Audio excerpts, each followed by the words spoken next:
देश में मुफ्त वैक्सीनेशन महाअभियान के पहले दिन टूटा है रिकॉर्ड। एक दिन में 85 लाख से ज्यादा लोगों को लगाए गए वैक्सीन। कोरोना से जंग में देश में एक दिन में सबसे ज्यादा वैक्सीनेशन का रिकॉर्ड बना। देश में 84 लाख से ज्यादा लोगों को वैक्सीन लगाई गई। देश भर में वैक्सीनेशन महाअभियान की सफलता पर पीएम मोदी ने जनता का आभार व्यक्त किया। पीएम मोदी ने ट्वीट करते हुए लिखा, वेल डन इंडिया। इसके साथ ही उन्होंने लिखा कि आज के रिकॉर्ड तोड़ टीकाकरण संख्या प्रसन्न करने वाले कोविड-19 से लड़ने के लिए वैक्सीन हमारा सबसे मजबूत हथियार बना हुआ है। एमपी में वैक्सीनेशन अभियान का आज दूसरा दिन है। अभियान के पहले दिन एमपी ने देश में रिकॉर्ड बनाया। प्रदेश में टारगेट से करीब 160 से ज्यादा लोगों को टीका लगाया गया। पहले दिन देश में 10 लाख लोगों को वैक्सीन लगाए जाने का टारगेट रखा गया था, लेकिन रात 10 बजे तक प्रदेश के करीब 7,000 केंद्रों पर लगभग 16,73,858 लोगों को वैक्सीन लगाई गई। कल इंदौर में 2 लाख वैक्सीनेशन का टारगेट रखा गया था, जो कि शाम होते होते पूरा हो गया। खबर लिखे जाने तक आंकड़ा 2,12,000 के पार पहुंच गया था। अनुमान है कि फाइनल आंकड़े 2.5 लाख से 3 लाख तक पहुंच सकते हैं। मध्य प्रदेश में शुरू हुए वैक्सीनेशन महाअभियान में खंडवा जिले ने बाजी मारी है। शाम 7 बजे तक के आंकड़ों के मुताबिक खंडवा प्रदेश में अव्वल आया है। जिले में 15,000 लोगों को टीका लगाने का टारगेट था, जो कल दोपहर 1 बजे पूरा हो गया। शाम 7 बजे तक लगभग 28,000 से करीब वैक्सीनेशन हो चुका था, जो निर्धारित लक्ष्य का 190% है। जिला प्रशासन ने इस उपलब्धि के लिए अभियान में शामिल सभी धार्मिक, सामाजिक, व्यापारिक संगठनों, जनप्रतिनिधियों को बधाई दी। पन्ना में मंत्री बृजेंद्र प्रताप सिंह ने अनोखे अंदाज में जिले के लोगों को वैक्सीनेशन के लिए जागरूक किया। मंत्री ने साइकिल चलाकर लोगों को स्वस्थ रहने और वैक्सीन का महत्व समझाया। वैक्सीनेशन महाअभियान में आज मध्य प्रदेश ने एक दिन में सबसे ज्यादा टीके लगाकर कीर्तिमान कायम कर लिया है। इस मौके पर स्वास्थ्य विभाग ने एसीएस मोहम्मद सुलेमान से कहा कि ये सभी की मेहनत का नतीजा है।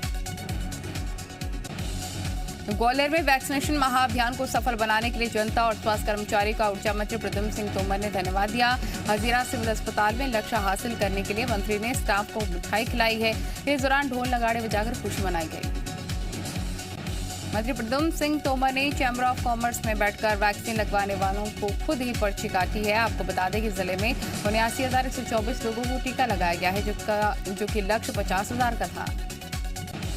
वैक्सीनेशन महाअभियान के दौरान उज्जैन में टीका लगाने पहुंचे 67 वर्षीय बुजुर्ग को देख लोगों ने उनके जज्बे को सलाम किया। बुजुर्ग के दोनों हाथ नहीं है। काम के दौरान करंट लगने से उन्होंने अपने दोनों हाथ खो दिए। बुजुर्ग एमपीईबी के रिटायर्ड कर्मचारी हैं। वायरल हो रहे वीडियो में वो निडरता से टीका लगाते नजर आ रहे हैं। ये तस्वीर उन लोगों के लिए मिसाल कायम करती है जो टीका लगाने से डर रहे हैं या फिर किसी भ्रम की स्थिति में। महा वैक्सीनेशन अभियान में मध्य प्रदेश के नए कीर्तिमान स्थापित होने पर मुख्यमंत्री ने अधिकारियों की तारीफ की है और एनएचएम पहुंचकर अधिकारियों को बधाई देते हुए उन्होंने कहा कि ये महज शुरुआत है, लड़ाई अभी लंबी है। आज शिवराज कैबिनेट की बैठक होगी। इसमें प्रदेश में कोरोना संक्रमण और वैक्सीनेशन अभियान पर चर्चा की जाएगी। इसके अलावा कई अन्य महत्वपूर्ण मुद्दों पर भी चर्चा की जाएगी। माना जा रहा है कि आज की बैठक में सीएम राय स्कूलों के प्रस्ताव पर विचार किया जा सकता है। इसके तहत 3 चरणों में 9,200 स्कूल तैयार किए जाने हैं। इसमें छात्रों के लिए प्रतियोगी परीक्षाओं, जेईई, नीट, क्लैट समेत खेलों की कोचिंग की व्यवस्था भी की जाएगी। यहाँ की पढ़ाई इंग्लिश और हिंदी मीडियम में होगी और निजी स्कूलों की तरह ही सुविधाएं होंगी।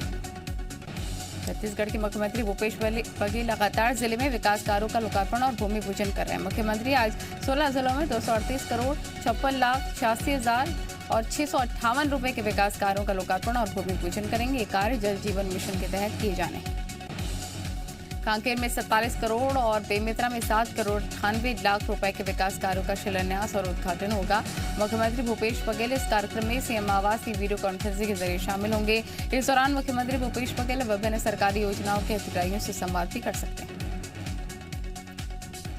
सीएम भूपेश बघेल ने बीजापुर को 389 करोड़ की सौगात दी। बड़ची में आयोजित कार्यक्रम में सीएम ने विकास कार्यों का लोकार्पण और भूमि पूजन किया। इस दौरान सीएम ने विभिन्न योजनाओं के हितग्राहियों से बात भी की और असुर बीजापुर ब्लॉक को 3 एम्बुलेंस दी है और 2 दिव्यांगों को बैटरी चालित ट्राईसाइकिल वितरित की। दिल्ली दौरे से रायपुर लौटे पूर्व सीएम रमन सिंह ने केंद्रीय मंत्रिमंडल में जगह मिलने की संभावना से इनकार कर दिया है। उन्होंने कहा कि प्रधानमंत्री को तय करना है। उन्होंने बताया कि दिल्ली में 13 राष्ट्रीय उपाध्यक्षों की बैठक थी, जिसमें संगठन को गति देने की आगामी कार्य योजना पर चर्चा हुई। जिनके कोविड प्रभारी मंत्री और नगरीय प्रशासन विभाग के राज्य मंत्री भूपेश भदौरिया का गुस्सा आशा कार्यकर्ताओं पर फूट पड़ा। मंत्री के घर का घेराव करने पहुंची आशा कार्यकर्ताओं को भूपेश भदौरिया ने 24 घंटे में काम पर न लौटने पर नौकरी से निकलवाने की धमकी दी। हालांकि मीडिया से बातचीत के दौरान भूपेश भदौरिया ने कहा कि आशा कार्यकर्ताओं के ऊपर तक बात पहुंचाती है और जल्दी समस्या का निदान हो जाएगा। बता दें कि सरकारी कर्मचारी घोषित किए जाने और पिछले वेतन का भुगतान समेत अपनी मांगों को लेकर 1 जून से आशा कार्यकर्ता और उषा सहयोगिनी संघ की कार्यकर्ता धरने पर हैं। बिलासपुर में प्रधानमंत्री गरीब कल्याण अन्न योजना में हुए राशन घोटाले मामले में खाद्य विभाग की टीम जांच करने पहुंची। खाद्य निरीक्षक के अनुसार गांव को 2 महीने का राशन नहीं मिला है। गांव के सरपंच, सचिव व विक्रेता पर भ्रष्टाचार का आरोप लगा है। बता दें कि 16 जून को बिल्हा के खैरकुंडी गांव के ग्रामीण बड़ी संख्या में कलेक्टर ऑफिस पहुंचे थे और आरोप था कि पूरे गांव में किसी भी हितग्राही को प्रधानमंत्री गरीब कल्याण अन्न योजना के तहत 2 महीने का राशन नहीं मिला। कोरिया में कुपोषण दूर करने के लिए चलाए जा रहे अभियान को आंगनवाड़ी कार्यकर्ता ही पलीता लगाते नजर आ रहे हैं। आंगनवाड़ी केंद्रों में बच्चों को रेडी टू ईट फूड दिया जाता है, जबकि गर्भवती महिलाओं को घर के लिए राशन और पूरा पोषण आहार दिया जाता है। कोरोना संक्रमण के चलते पिछले 1 साल से आंगनवाड़ी केंद्र बंद है। ऐसे में राज्य सरकार ने आंगनवाड़ी कार्यकर्ताओं को घर घर जाकर रेडी टू ईट फूड बांटने के आदेश दिए थे, लेकिन बच्चों और गर्भवती महिलाओं को कागजों पर ही खाना मिल रहा है। जांजगीर चांपा में सहकारी समितियों के धान खरीदी प्रभारियों ने विपणन संघ के खिलाफ मोर्चा खोल दिया है। धान खरीदी केंद्र प्रभारियों का आरोप है कि परिवहन की लचर व्यवस्था के चलते धान का उठाव नहीं हो पा रहा है। इसकी वजह से शासन को करोड़ों का नुकसान भी हो रहा है। सहकारी समिति प्रभारियों की मांग है कि क्षतिपूर्ति का वहन प्रशासन कर और अतिरिक्त खर्च की राशि भी समितियों को दी जाए। गौरतलब है कि जांजगीर चांपा में 196 सहकारी समितियों ने 79,82,000 क्विंटल धान की खरीदी की थी। धान के परिवहन और उठाव में देरी हुई, जिसकी वजह से सुखत आया और अब मानसून में धान भीगकर सड़ रहा है। धमतरी के धान खरीदी केंद्रों में धान की सुखत को लेकर समितियों पर ठीकरा फोड़े जाने के बाद अब सहकारी समितियों में नाराजगी देखने को मिल रही है। वहीं पर अब इस पर राजनीति शुरू हो गई है। बीजेपी राज्य सरकार को जिम्मेदार ठहरा रही है, तो वहीं कांग्रेस ने इसके लिए केंद्र सरकार पर ठीकरा फोड़ा। दरअसल धान के उठाव और कस्टम मिलिंग के लिए धमतरी को प्रदेश में नंबर 1 माना जाता है, लेकिन इस साल धान का उठाव और मिलिंग में जिला पिछड़ गया। नवासी उपार्जन केंद्रों में इस साल 42,76,798 क्विंटल धान खरीदा गया। बिलासपुर में ब्लॉक कांग्रेस कमेटी के अध्यक्ष मोती थारवानी की मुश्किलें बढ़ सकती हैं। शहर कांग्रेस कमेटी के अध्यक्ष ने नोटिस जारी करते हुए ऑन ड्यूटी ट्रैफिक आरक्षक से दुर्व्यवहार करने के मामले में जवाब मांगा है। नोटिस में पूछा गया है कि वायरल वीडियो में कितनी सत्यता है और इस घटना के लिए क्या वो वाकई जिम्मेदार हैं। शनिवार को ही घटना के बाद विपक्ष ने वीडियो वायरल करते हुए शुरू कर दिए, जिसके बाद शहर कांग्रेस कमेटी एक्शन में आ गई है। ज्योतिराज सिंधिया की सुरक्षा व्यवस्था में चूक होने पर मुरैना में 9 पुलिस कर्मचारी को सस्पेंड कर दिया गया। फॉलो वाहन के ड्राइवर समेत ड्यूटी पर तैनात सभी सिपाहियों पर गाज गिरी है। बताया जा रहा है कि दिल्ली से ग्वालियर जाते वक्त सिंधिया का काफिला मुरैना से गुजरा, लेकिन मौके पर पुलिस की फॉलो गाड़ी नहीं पहुंची। बताया जा रहा है कि सिंधिया की काफिले की रफ्तार काफी तेज थी। ऐसे में मुरैना में फॉलो गाड़ी नहीं पहुंच पाई, जिसकी वजह से कार्रवाई की गई है। होशंगाबाद में आरपीएफ का सब इंस्पेक्टर धर्मपाल सिंह रिश्वत लेते के हाथों गिरफ्तार किया गया है। सिवनी मालवा के पानापुरा स्टेशन पर तैनात SI Dharampal Singh railway line के किनारे झोपड़पट्टी में रहने वाले लोगों को ब्लैकमेल कर पैसे ऐंठ रहा था। मामले की शिकायत पर भोपाल से एंटी करप्शन ब्यूरो की 8 सदस्यीय टीम पहुंची थी, जिसने 7,000 रुपए रिश्वत लेते रंगे हाथों गिरफ्तार कर लिया। होशंगाबाद में लोकायुक्त पुलिस ने नगर पालिका के राजस्व विभाग के उप निरीक्षक और अकाउंटेंट को रिश्वत लेते रंगे हाथों गिरफ्तार किया। पीड़ित के अनुसार राजस्व उप निरीक्षक विष्णु प्रसाद देवड़ा ने 10,000 रुपए और लेखपाल राजेंद्र मालवी ने 4,500 रुपए रिश्वत मांगे थे। बताया जा रहा है कि शिकायतकर्ताओं ने नगर पालिका क्षेत्र में ठेके पर पेड़ काटने का काम कर लिया था, जिसका पूरा भुगतान 45,000 रुपए बना था, जिससे कि 30,000 का भुगतान किया भी जा चुका था, लेकिन बचे हुए 15,000 रुपए के भुगतान के लिए 14,500 रुपए रिश्वत मांगी जा रही थी। रायसेन के बेगमगंज में एक युवक ने खुद को गोली मार ली। सुसाइड की कोशिश के दौरान सौरभ जैन नाम का युवक फेसबुक पर लाइव था और गोली लगने के बाद युवक को सिविल अस्पताल में भर्ती कराया गया, जहां उसे सागर रेफर कर दिया गया है। पुलिस को युवक के पास एक सुसाइड नोट भी मिला है, जिसमें उसने सिविल अस्पताल की जमीन के विवाद में पूर्व एसडीएम सहित आधा दर्जन लोगों पर प्रताड़ित करने का आरोप लगाया। बताया जा रहा है कि सिविल अस्पताल की जमीन को लेकर सालों से विवाद चल रहा था। पिछले दिनों अस्पताल की दीवार तोड़ने के मामले में सौरभ जैन को जेल भी जाना पड़ा था। अंबिकापुर कोतवाली इलाके में गर्दनपाट नाले में बोरे में मिला शव, अभी तक नहीं हो पाई शिनाख्त, पुलिस जांच में जुटी। बैतूल के बिजादेही थाना क्षेत्र के तारा गांव में जमीन विवाद में एक व्यक्ति की हत्या हो गई। दोनों पक्ष के करीब 10 लोग घायल। बेमेतरा में नवागढ़ इलाके में प्रचार अश्विन वर्मा गिरफ्तार। नाबालिग छात्रा से अश्लील बातें करने का ऑडियो वायरल हुआ था। सोशल मीडिया पर ऑडियो डालने वाले कमलेश साहू को भी पुलिस ने गिरफ्तार किया। बलरामपुर के खेरा गांव में ग्रामीणों से मारपीट का मामला सामने आया है। गांव में दबंगों ने ग्रामीणों पर तालाब से मछली चोरी करने का आरोप लगाया। उसके बाद सरपंच पति की मौजूदगी में चौपाल लगाई गई, जिसमें पंटू जनजाति के 8 लोगों को पेड़ से बांधकर लाठी डंडों से पीटा गया। हैरानी की बात यह कि पूरी घटना की जानकारी पुलिस को नहीं लग पाई। बाद में पीड़ित ग्रामीण त्रिकुंडा थाने पहुंची और पुलिस से मामले की शिकायत की। रायसेन में पेट्रोल पंप पर हुई लूट का पुलिस ने खुलासा कर दिया है। कर्मचारी ही निकले लुटेरों के सहयोगी, 2 आरोपी गिरफ्तार, 1,10,000 बरामद। रतलाम के वेद व्यास कॉलोनी में चाकूबाजी की घटना, चाकू लगने से एक शख्स घायल, आरोपियों की तलाश में जुटी पुलिस। भिंड में भरौली थाना क्षेत्र के कोरम गांव में अवैध खनन से बने गड्ढे में डूबकर बच्चों की मौत हो गई। 14 साल के अंकित 2 दोस्तों के साथ सिंध नदी में नहाने के लिए गया था। इसी दौरान गहरे गड्ढे में डूबने लग गया तो उसके दोनों दोस्त गांव पहुंचकर घटना की जानकारी देने पहुंचे।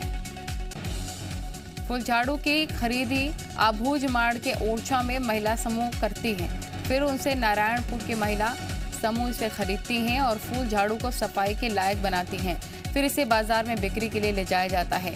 इन सब के बीच महिला समूह को इनका मेहनताना इतना मिल जाता है जिससे उनके परिवार का भरण पोषण आसानी से हो जाता है।